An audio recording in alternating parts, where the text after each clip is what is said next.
I'm Glenn McGuinness, and this is Outburst. This week, do COVID-19 restrictions work? I don't believe they're severe enough. I think for PEI they sure are. I think we could go a little harder. To be denied access to family and whatnot during these times makes it rough. But first, as cases surge across the country, the priority of the federal government right now is that vaccine rollout and getting it to each and every Canadian who wants one. But that rollout is still taking some time as we battle through this third wave. On a provincial level, lockdowns and restrictions are being put back in place in many areas, and some provinces are even closing their borders to outsiders. So we took to the streets to ask Canadians how they feel this pandemic has been handled since the beginning. Our question: do you approve of the job all levels of government have done during the pandemic?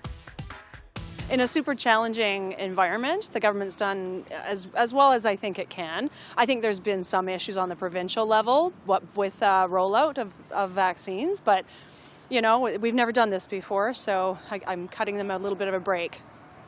Well, that seems to be consensus on most parts. Yeah. And federally? Federally, I think we've done as well as we can in this environment. Everybody's vying for trying to get the vaccine, and they've been very supportive of people who've had to not work. So I think that's been really good. Federally, I think honestly, all government has had a fantastically difficult job to do. It's trying to manage a stalling economy and trying to ensure that people within the country have got the ability to support themselves with obviously money provided by the government. It's incredibly difficult. So yeah, the federal government has done a good job managing obviously all of the support programs that they have. I think they could have maybe moved forward with some of them a little bit faster out of the gate, but other than that, they are doing a good job with it. The provincial government has been doing a good job trying to manage vaccine rollouts.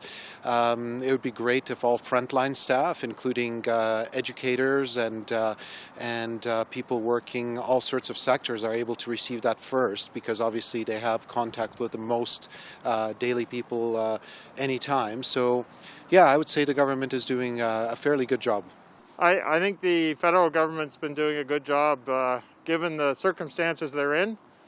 You know, and the challenges they faced. I think that they've had to manage a very challenging situation.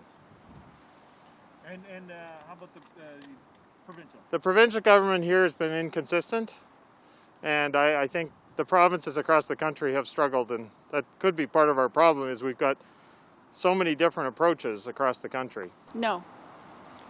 And you can elaborate on that if you want. So why do you think that? Because I believe there were pandemic plans in place, and they were never looked at or never used. And some of them were to be updated and have not been looked at or updated as it was deemed to be done. Federal, provincial? The federal for sure, but I do know that at all three levels of government there are pandemic plans that haven't been used. There's been quite a bit of issue with getting the vaccines into Canada, I think. And distribution has been a bit of an issue as well, getting them in. So I think overall there could be better organization to get the vaccines from other countries to us. I think that we failed in having the ability to have vaccines produced in Canada, but I understand they are trying to rectify that situation now. I think the federal government probably could have gotten us vaccines sooner, it feels like to me, and I think provincially, you know, I'd say Jason Kenney has a really difficult job. He's trying to kind of pander to his base while at the same time realize that, you know, the public health's at stake. So my personal view is that we probably should be considering lockdowns of schools and be a little bit more aggressive on that front. That being said, I don't think it's a terrible response, but I certainly think first responders and school teachers and some of those that are at the front lines still right now that don't have vaccines should have them by now. Well, I have to say I don't envy them with their job. It's been a difficult one. It's been very difficult, and I think they've done the best they could because there are so many unknowns. I call them uncertainties. So I thank them for all the work they're doing. They're doing pretty good, I think they are.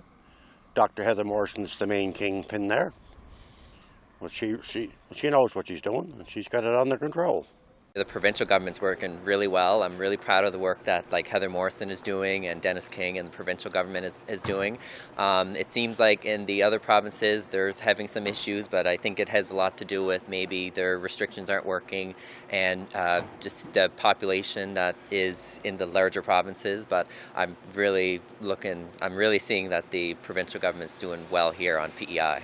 It's tough when the health judiciary is provincial for the federal government to really step in, but I think that they've tried to provide as much support to the premiers as they can, and I think that financially they've really stepped up to the plate for Canadians. I'd just like to see some more balance, but as it stands right now, I mean, the vaccination program has started, so I think it's not going to be an issue soon anyway. I definitely think there's been some decisions that were more so in favor of the economy rather than the actual safety of the islanders here. So the only sort of criticism that I've ever had from the start, and it's kind of from the outside looking in, so who knows how fair it really is I guess the vaccine rollout, whenever we look at the states vaccinating 3-4 million people a day, obviously they have the benefit of having in-house production, whereas we're kind of relying on getting the vaccines in from other countries. I don't know how difficult it would have been to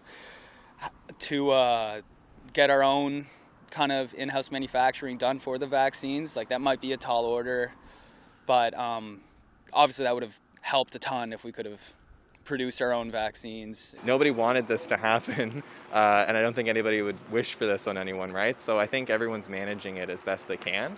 I'm sure hindsight will be 20/20 and we'll have a lot of learnings from it, but I wouldn't say that there's anything on my mind that's really a major issue for me at the moment. I think they're doing good for the most part. There's always things when you look back in retrospect that could be changed or adjusted, but there's never been a pandemic for a long time, so everybody's new to it and everybody has to learn to go through the gears. Since this pandemic began, we've become accustomed to wearing a mask, washing our hands, or using hand sanitizer every chance we get, and of course, standing 6 feet apart from one another.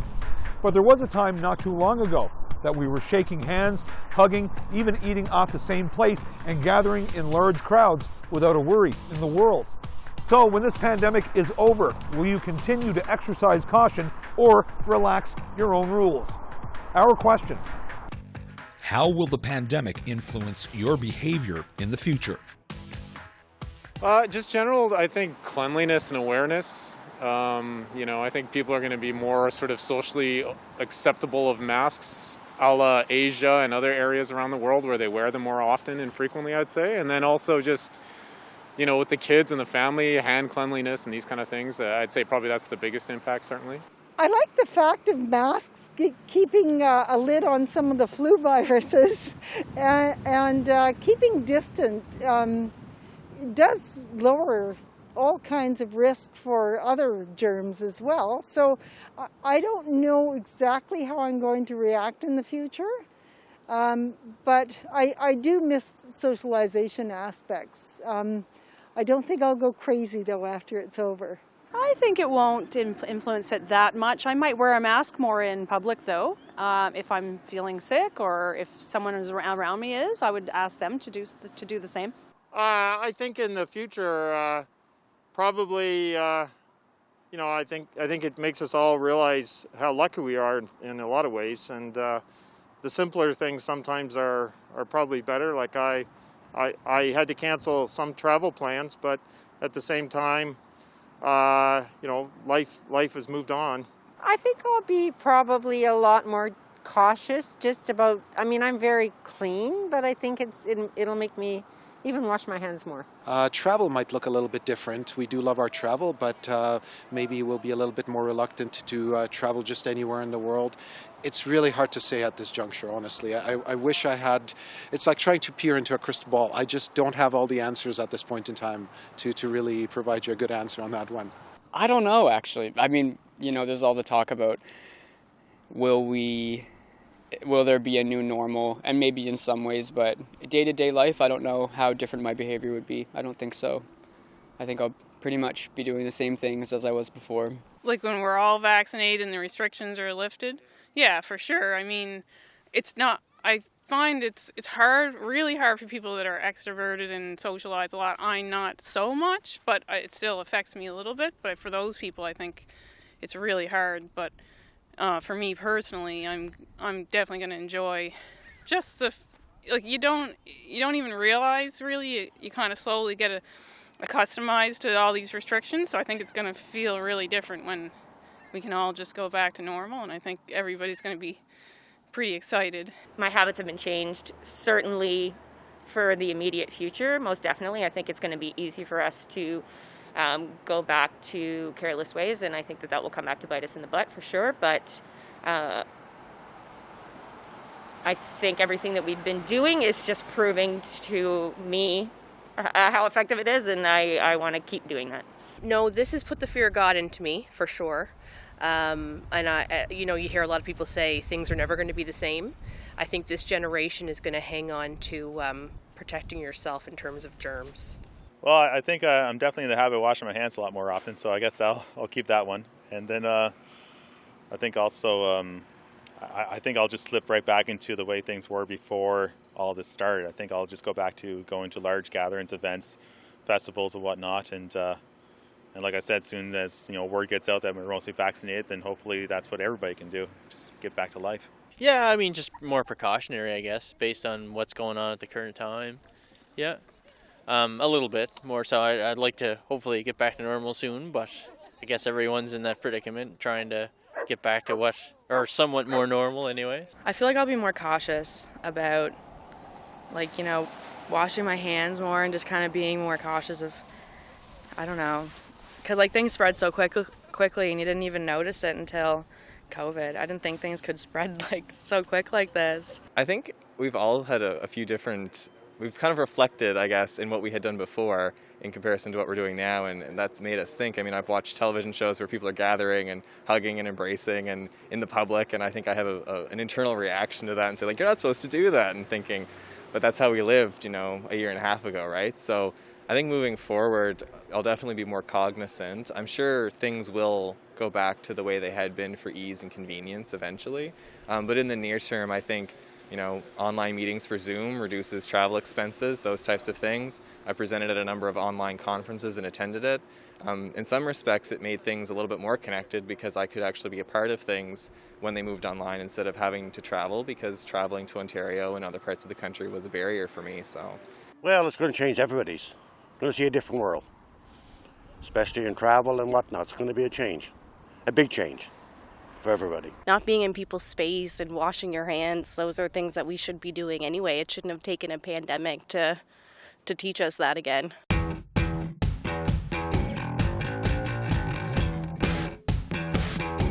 Who holds the title of longest-serving Canadian Prime Minister? Is it Sir Wilfrid Laurier, Jean Chrétien, or William Lyon Mackenzie King? The answer: William Lyon Mackenzie King.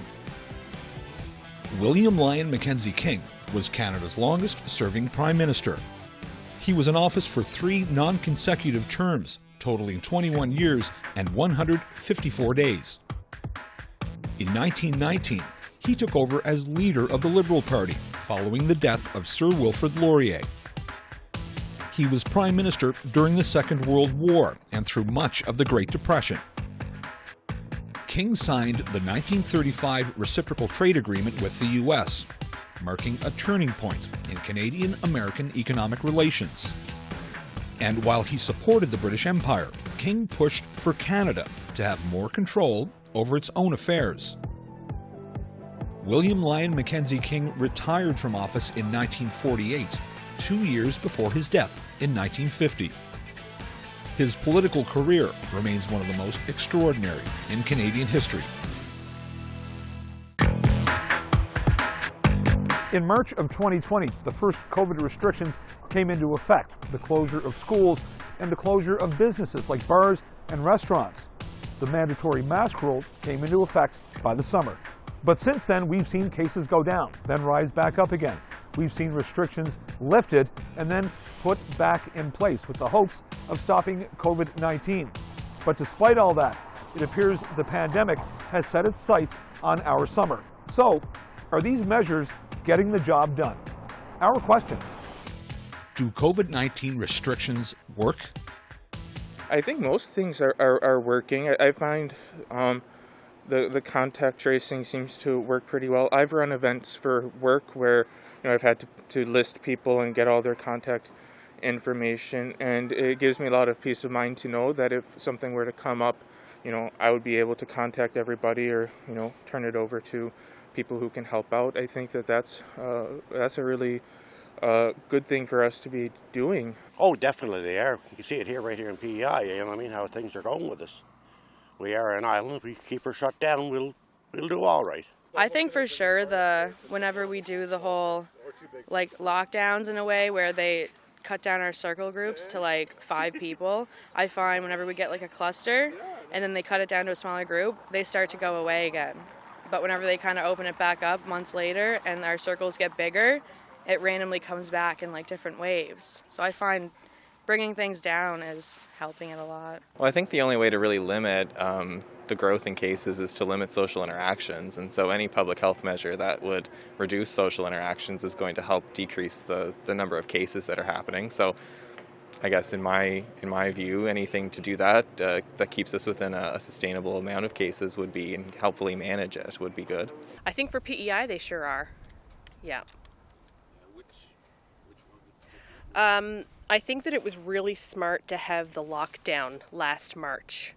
I know it was tough on businesses, but I think we've benefited in the long run compared to other provinces. I think that the 14-day self-isolation seems to work really well. So when people are visiting the province and they have to then quarantine for a certain amount of days before they can come out of quarantine, just to make sure that if they did have the virus, they can, not spread it. That seems to be working well too. So I would say those are the two biggest ones that seem to be working well on the province. I think the stay-at-home orders will always help, and just social distancing, masks, and vaccinations. I think it's all, it all plays a part in working together. I think we need all those things. So I don't think one is really more important than the other. I think they all need to be in place in order for us to stay safe here on PEI. I think the numbers are in place for a reason. I would like to see, my father just passed about a month ago, and it was very difficult dealing with everything, not being able to be with family members, keeping distance, isolating separately and whatnot. There was no, other life events are happening no matter what, and to be denied access to family and whatnot during these times makes it rough, but to understand the restrictions are in place for a reason, so just hoping it all blows over sooner than later, yeah. It's obvious that it has been. There's still been a spike of cases, a couple every now and then, but I feel like if we weren't taking all of those precautions, we would be like the other provinces, like the other countries, that it's much worse than it is here. I think it's helping. The gathering numbers, I think, is a big one, because the more you limit people, the less you're going to spread, but I think that's a big one. These restrictions are so confusing and confounding, and they got all these stipulations, right? It's either open it up completely or close it down completely, but these targeted measures that seem to be going nowhere because we're just looping back into lockdown after non-lockdown, and if we want to curb it, just do a harsh one, just a bad one where it's just 2 weeks of absolutely nothing. Yes, definitely. The COVID-19 restrictions are working. Certainly we see their effects when the restrictions are in place versus now that the phase 2 restrictions were lifted, and Alberta has now obviously seen an uptick in cases. So yes, they definitely do work, and they definitely make a positive difference. Now, that being said, with more shots in arms being administered, I think that we will find that restrictions may not be as necessary as we move forward with the deployment of the vaccine. It'll definitely make a good positive effort. They're not working yet. Part of it is I don't believe they're severe enough. I think that what Australia, New Zealand did was very effective, a complete and total shutdown for a number of months, and they're back to so-called normal now. So I think that would have been much more effective here as well, although the issues with borders is a bit different, so we are not an island. So I think that if they got really strict, very strict, for a month, I think we'd be doing much better at it. The lockdowns? No, I don't believe they do. Can you elaborate on that? Do you think the lockdown? Because they're preventing herd immunity. The same, but I think our vulnerable need to be protected, but anybody who's healthy, and never in history have we locked down healthy people before when there's been a pandemic. So why are we doing it now? And why are our rights and freedoms being violated? Well, not really. I am not enthusiastic about the measures and about the result.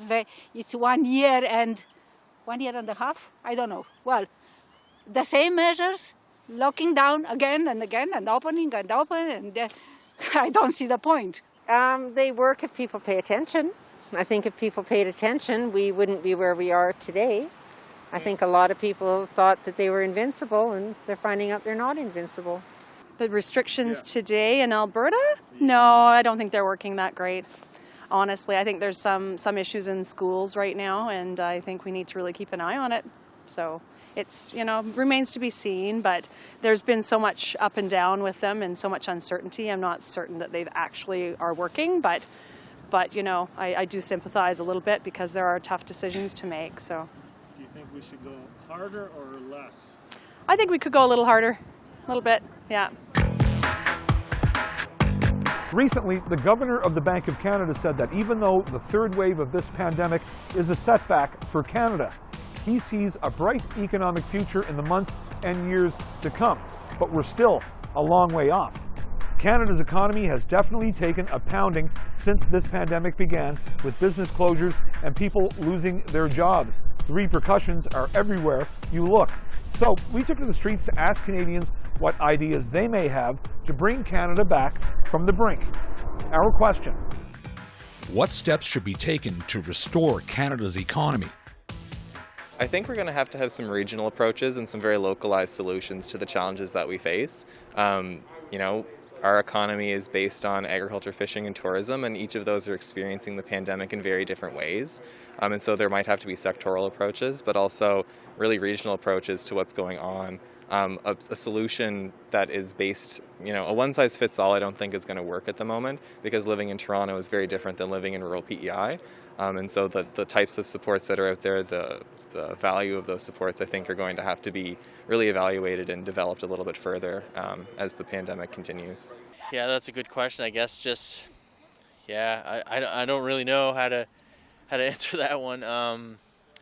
I guess just once everyone gets vaccinated, hopefully we can get more stable, more jobs, more people in jobs, and just the economy back to normal. That's definitely taking a hit, and hopefully we can get that back to normal soon. Definitely. It's really hard to say. Really hard to say. I know that a lot of small businesses won't make it through. A lot of restaurants and whatnot. They can't survive another year of nothing. Well, because tourism is such a big industry for PEI, and of course now with COVID it just makes it so much harder to bring in tourists. I think if to jumpstart the economy, something will have to be done in order to mitigate a lot of the problems that seem to be happening with a lack of tourists coming to the island. So I think if the government can work out a solution to that, that would be most beneficial. I have no idea. I think I see in Charlottetown a lot. I really like that there's a big culture here of supporting local. So I think it's nice to see in a smaller place like Charlottetown or on PEI that everyone's trying to help each other out and support each other.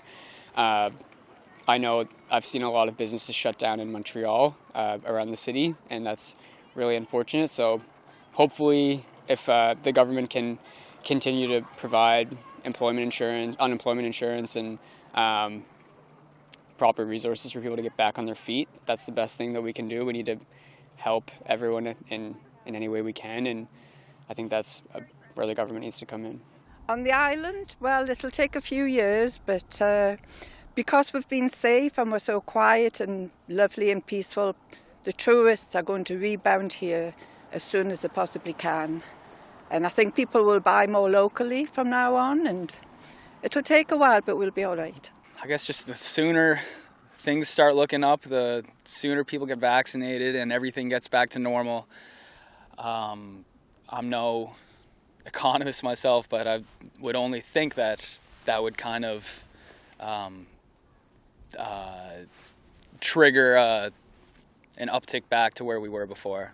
That one's a really hard one. It's going to take a lot of time and a lot of thought and a lot of effort.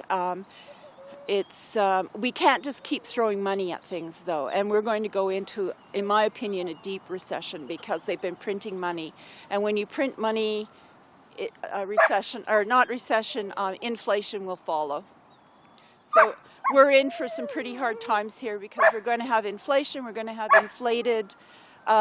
inflated interest rates, and people are going to be suffering.